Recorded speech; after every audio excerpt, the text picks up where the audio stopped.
Unusually for me, I'm going to get into the spirit of things with a bit of Alco Pops, and Brian and I will have a walk down the drove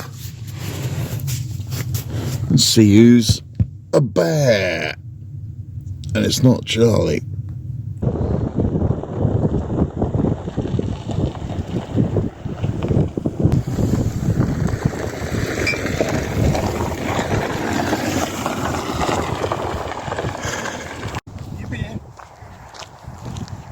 Vodka Pops. Oh, very nice. Yes. Thanks very much. Cheers, Brian. Thank you. Cheers. So you're going to give it a look? You're going to... Let's see who's out there. What, do you want to go down that way? Yeah, go down to the hippie section. Yeah. And then come back towards the more mainstream at the end. Yeah. And Richard not coming now? no, Richard doesn't walk, but we've done Richard. I was shot away here. Where are you? Where are you back? Oh, just behind that overcoat down there. So I've just been having a nice long walk down the drove here. We're up over the other side now. And me and Brian have been having a good little rant about the kind of people who go along with the latest thing they're told to go along with. The narrative. Yeah. Yep. And it's them that's ruining our freedom. For instance, you know, they're going to have the 15-minute city in Oxford and in Canterbury, and I can't drive into Bath to pick up my mail. I've got to park at a bus stop 5 miles on the outskirts, take a bus in. Oh, madness. Like I'm the only person on the bus. It's not like we're saving carbon. There's no exemption if you're a resident there. No. You just, you know, he goes, well, if you live here, you're exempt. There's none of that. You know. Well, we've done the drove, right? Yep. Let's go back the other way now. Yeah. It's bleak, isn't it, this time of year? Yeah. But at least we're free. You know, we've got a modicum of freedom because we're in vans, but how soon till they start tracking that behaviour and clapping this is down what on it? worries me. This is why I'm doing it now. Yeah. Because how many more years will you have this kind of freedom to jump in a vehicle and just disappear anywhere in the country? How long is that going to last? The way things are going. Yeah, and if most people thought like me and Brian, where we'd stand up for our rights and freedoms, they wouldn't dare push it this far. No. But the reason it's got this far is the thing is though, people are like the majority of people have the same mind as you and me. But the media won't let you. Oh, I don't know, viewers. I mean, do you think most people have the discernment to know when they're having the mick taken out of them and they're being manipulated? As regards like the 15-minute city thing and things like that. Yeah. What was it, like 98% here in, I think it was Oxford. Yeah. Put it to the people. No, we're not having that. We don't do that. Yeah. That's quite right. We're doing it anyway. I mean, that's why with some of the more extreme measures is they'll try it out on a small area, and if they can get away with it, then they'll do it internationally. And Oxford, it's pretty sort of a liberal city anyway, isn't it? Yeah. So that was the ideal starting point, wasn't it? It's like the COVID narrative happened in just one city in Wuhan and then just one region of Italy, and they're thinking, right, if we get away with it here and people fall for it, then we can hone our plan down to do it worldwide, and they did. So obviously just like, you know, like they test the water. Yeah. Some small area. Yeah, they're falling for it, you know, like they're swallowing this. Yeah. And before you know it, it's nationwide. Yeah, and don't think that 15-minute city's over just because the people of Oxford voted against it. They're going to push it forward anyway into some other grounds, like, carbon and pollution and... Yeah. Oh, bullshit. It's global warming. It's a cyclical thing. Here we are, right? It's March in a few days, and we got 3 layers on, and it's still bloody freezing. There's frost on the ground every morning. Which is, you know, it's winter, that's what happens. Yeah. It gets hot in the summer, that's what happens. But for some strange reason,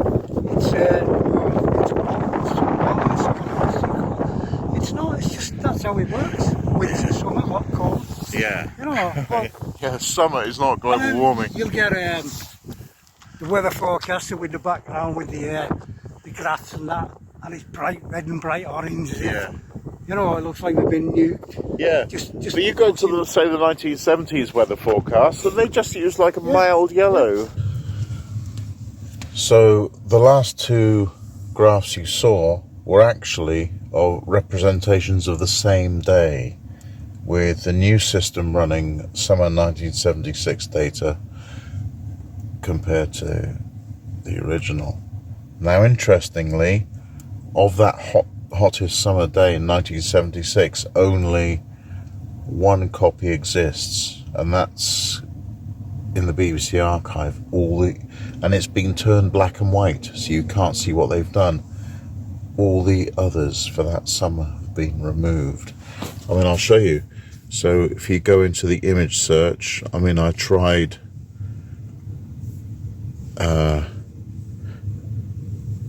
Bing, and I tried DuckDuckGo. So obviously that's the kind of colour scheme that was used, you know, just pale colours everywhere.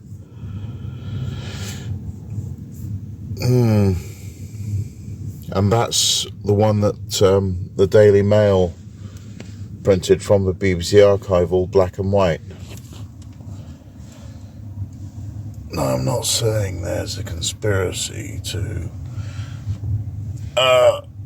manipulate people into believing that everything's warmer than it was in the past. Back to the video. Have a little emblem. Yeah, a little sun, happy little Teletubby sunshine now album. they try and dramatise it with bright orange and bright red colouring, as if it's, you know, we're all going to burn.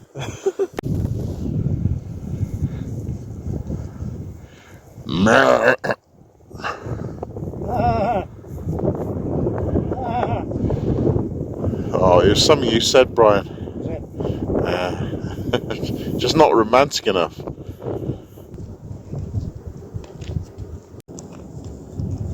Those sunbeams there, just silhouetting the ancient burial mounds. Gorgeous. Well, like I said, watching.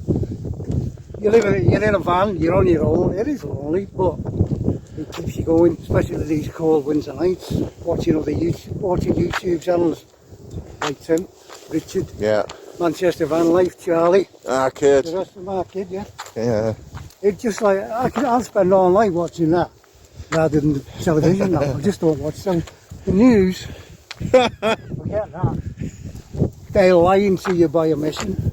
You just get their narrative, and you know, their version of events. Oh, That's all you get. did anyone pause for 2 minutes silence to remember the first anniversary of Russia defending the ethnic nationals in Ukraine that are being taunted by Nazis? Did anyone stand up for that? Does anybody ask why Russia invaded Ukraine in the first place? Yeah. Do those people even know about the 2014 Minsk Accords? And Gorbachev and Reagan. They agreed that NATO would not reach as far as Russia's border. And guess what? Finland's joining NATO, right on Russia's border. All the other East European countries that have joined. They used to be part of the Warsaw Pact. Yeah, Poland, for example. Of the Soviet Union. Yeah. Gorbachev, nice guy, you know. Right, Nice guy. okay. You know, the Soviet Union broke. Reagan, you know, the Gorbachev, the agreement, we won't move any further east. On the right on the Russian, well, it's like Zelensky now wants to join NATO, which would put NATO on the Russian border. Right on there. It's like, supposing Scotland had another referendum, and they voted out of the UK.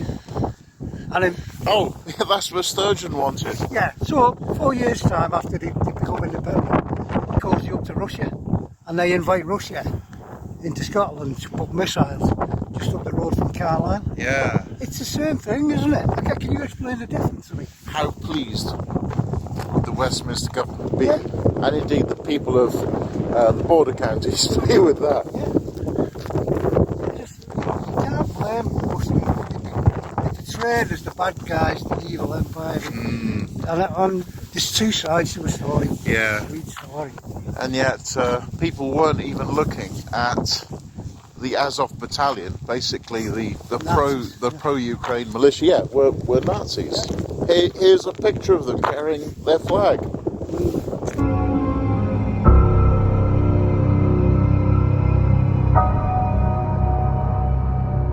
Oh yeah. I like this fella. He doesn't give a shit. You know, That's me. a bit of a suntan and a nice body. And you're in. You know. Yeah. People are just famous for being famous these days. Yeah. Whereas I'm famous for being the adventurer, videographer, vlogger, socks with sandals. Thank you for walking with me, Brian. Pleasure. Pleasure. Enjoyed it.